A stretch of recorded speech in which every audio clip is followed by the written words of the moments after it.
Hello, Tim Hughes here. I'm the CEO and co-founder of DLA Ignite. With me today, I've got Lynn Blades, and Lynn and I are going to talk about her new book. Here it is, The Quiet Burn, The Ambitious Woman's Guide to Recognizing and Preventing Burnout. Lynn, welcome so much, and thank you so much for the book. Where can people find you? People can find me on LinkedIn as Lynn Blades, and certainly on my website, www.lynnblades.com. Anything you want to know about me, you can find me in those two places and contact me. Excellent. And you're actually back from holiday, aren't you? Which is, as you said before we came on, if you're going to write a book about burnout, you've got to make sure you don't burn out, haven't you?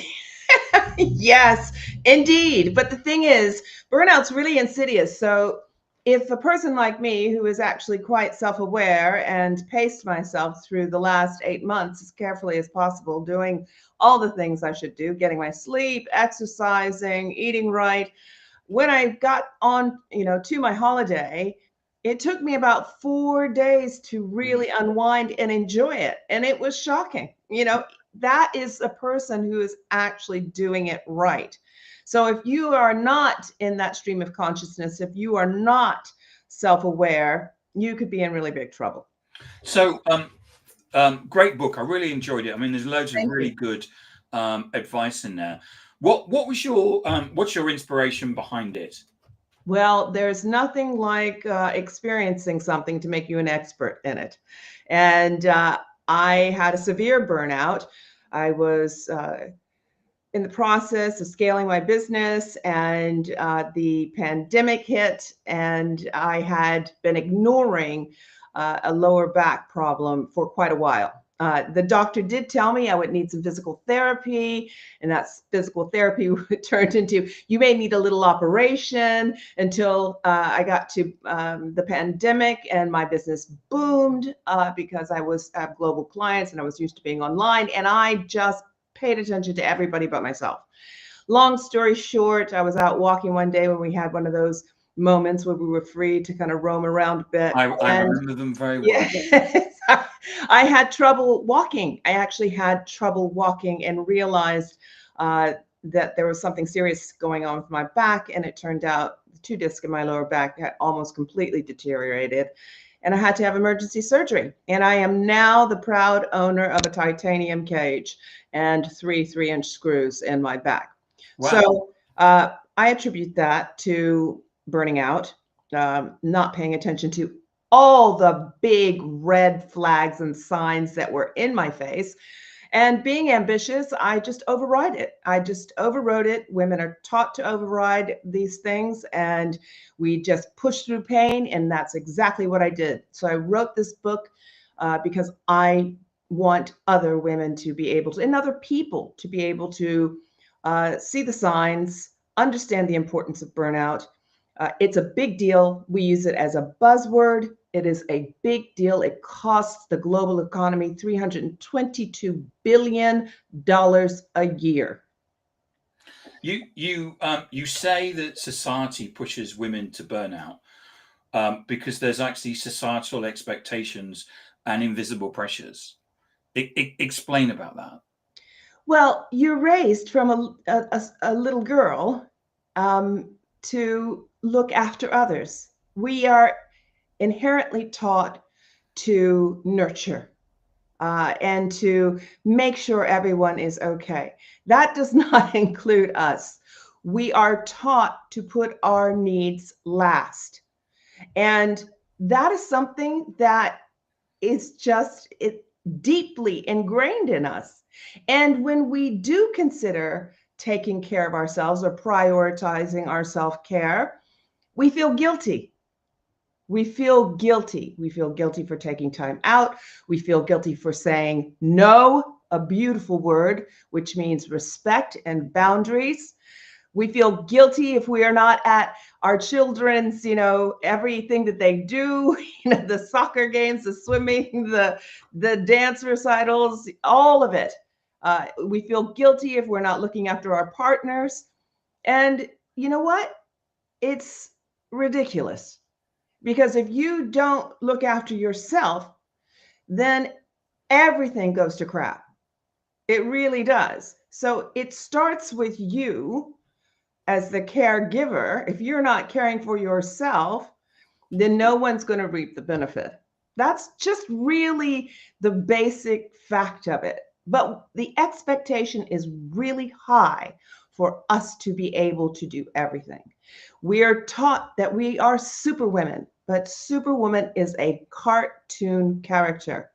We need to drop the cape. Yeah, I think society has certain expectations, doesn't it? That you can look after the family, you can have the high powered job, you could be pursuing a career, all of those things, and all of those things have an impact to us, don't they, in terms of time and effort. Absolutely. No, no question about it. And we're also taught to ignore the signs. And they start out subtly. People always say, what are the signs of burnout? Well, fatigue. That's one basic one. Fatigue, feeling like you don't want to get out of bed in the morning, brain fog, feeling withdrawn where you were normally social, not enjoying the things that make you happy, physical ailments like migraines, aches and pains, lower back pain.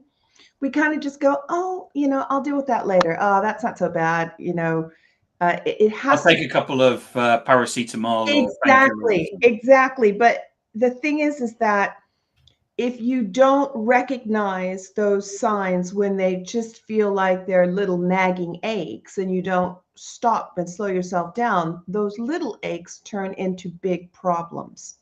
And we just push them and push them. I'll stop once this is done. Oh, as soon as this happens, I can take a minute off. And we actually think that we can cure burnout by taking, a 3-day weekend. Yeah.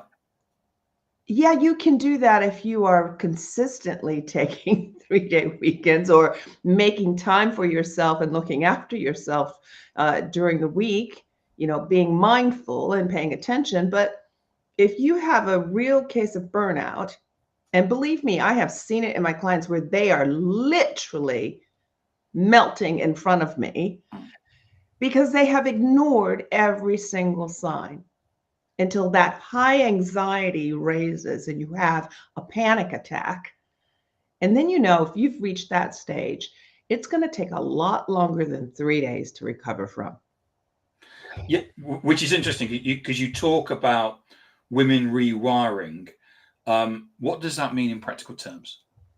It means actually stop thinking that your needs don't matter. That's the first thing. That's breaking the societal construct by going, actually, if I don't look after myself, who's going to do it? Yeah.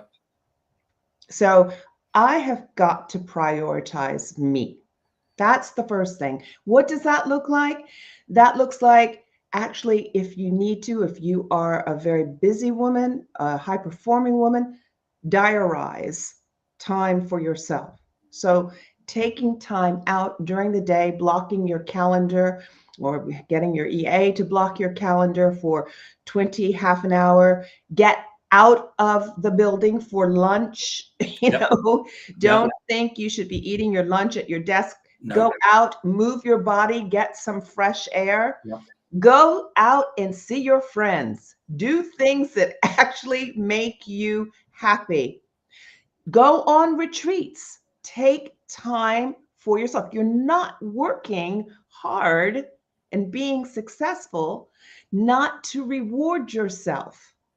And that reward really is a basic.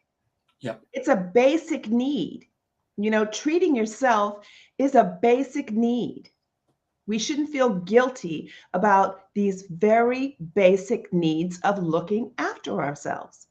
And sometimes it's a simple 5 to 10 minutes, every 2 hours that you just say, okay, I have to stop. I've got to be still and take a moment. Because those simple things reset your brain. They help you regain perspective.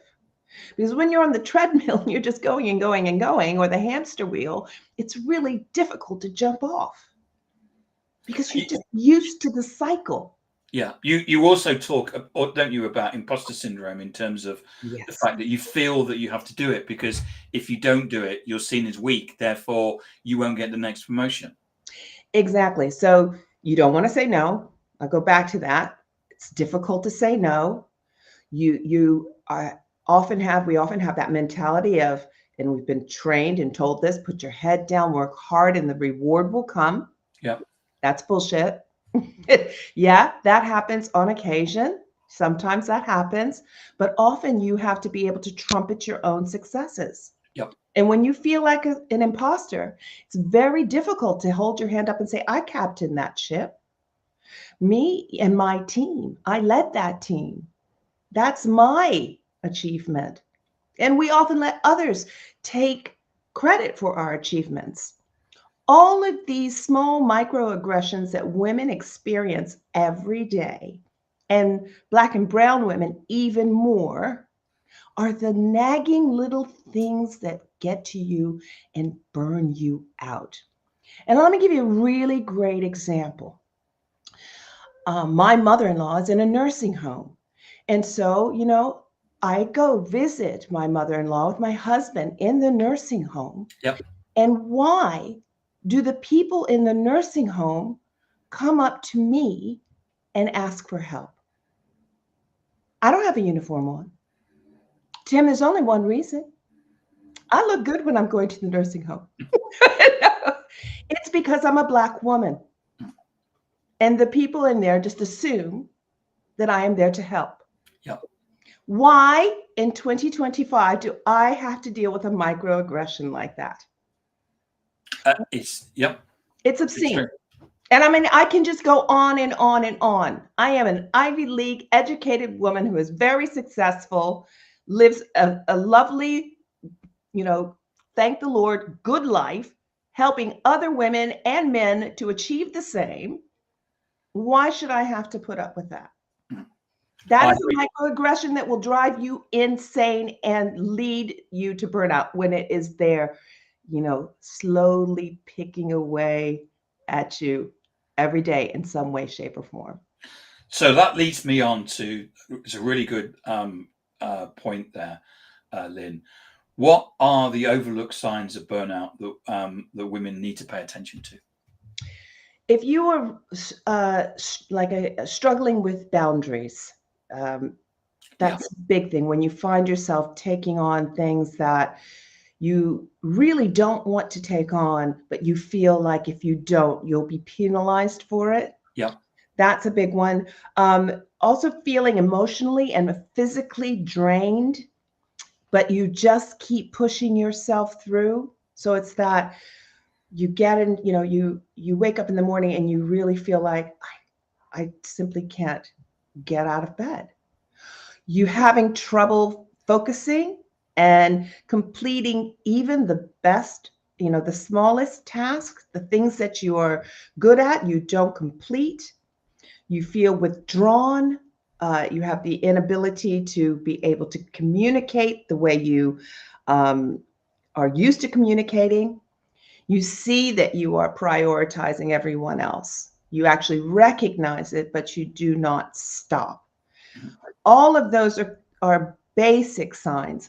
Then you start getting the physical. If you're getting to the real physical signs, such as lower backache, migraines, literally forgetfulness or brain fog, aches and pains in your joints, anxiety, and panic attacks. That's a physical, visceral panic attack. You may be sweating, you may have the shakes, shortness of breath. Those are real signs of burnout. That's when you know you're really in trouble. yeah. I remember going shopping for shoes with my partner at the time. And when you go into ladies' shoe shops, they always have the seats where the men sit, and I remember sitting there and falling asleep on a Saturday, and that was like it was a red flag in terms of burnout. Yeah. And I look back on it now and I kind of feel, as you know, I keep thinking, I wonder how long I was like that, whether it was years or months or I don't know. Yes, it's like I said in the beginning of our conversations, it's insidious. Hmm. It creeps up on you, and you don't notice it. You just kind of think of it as, oh, that will pass. Yeah. But it doesn't pass. It just slowly works on you and gets worse over a period of time. And before we started recording, I was talking to you about going away on holiday, and you know, it took me 4 days Yeah. as a conscious person who's self-aware. It took me 4 days to just get out of the tenseness, the intensity of the last 6 months. Mm. It's crazy. So you talk about self-worth, um, and um, and you also talk about and the fact that self-worth is connected to self-care. Talk to us about that. When you don't feel, well, if you feel like you're undeserving, it's very unlikely that you are going to do things that make you feel strong, that make you feel healthy, that are physically and emotionally good for you, because you don't feel like you deserve it. And that usually comes from being told that you don't deserve it, Yeah. or being shown that you don't deserve it by how other people treat you, and by a lack of boundaries and the inability to say no to things and to prioritize your needs. If you consistently feel the pressure of society or your leader, or whoever directly reporting to, rewarding you for overworking, for staying late, for Mhm. doing other people's work, yeah, you're gonna feel like you don't deserve to be treated well. Mhm. But that's we have choices. Yes. We have choices. We have the ability to say, you know what, I'm not down for that. That's not going to make me feel good. You know what? I should be rewarded for this work that I did. You should realize that I'm a valuable asset. We have a choice. We have a choice to say nothing, keep our head down, work hard. Oh, you're going to be rewarded. Or to stand up and say, this is my body of work. This is how much I have done. Now you need to listen to me because I am a valuable asset to you and I want to be treated that way. I know that's difficult. I know that's difficult, especially in British society. It's non-confrontational. Yeah, I'm American. I do speak up. I do speak my mind, and people respect me for that. And how do you think leaders can do more to support people and support women in the workplace? It's important to recognize when someone is showing signs of burnout. That's the first thing. We as leaders need to recognize it. Yes. Absolutely. When you see someone who is not themselves, and it is your job to pay attention to your people. Yeah. When you see someone who is not themselves, that's when you need to speak up, because maybe they won't speak. The first thing you have to do is speak, to say, I'm not feeling right. Something's not good. I maybe need to be signed off. But it's not just signing off. The leader then needs to go, when you come back, of course you can take time off. When you come back, let's discuss the workload, Yeah. because we don't want you to go right back into that cycle Mm. of being burnt out.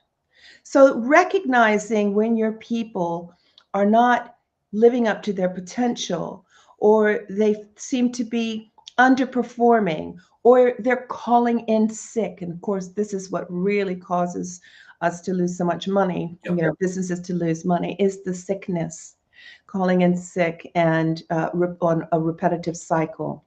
So noticing those kinds of things makes a big difference.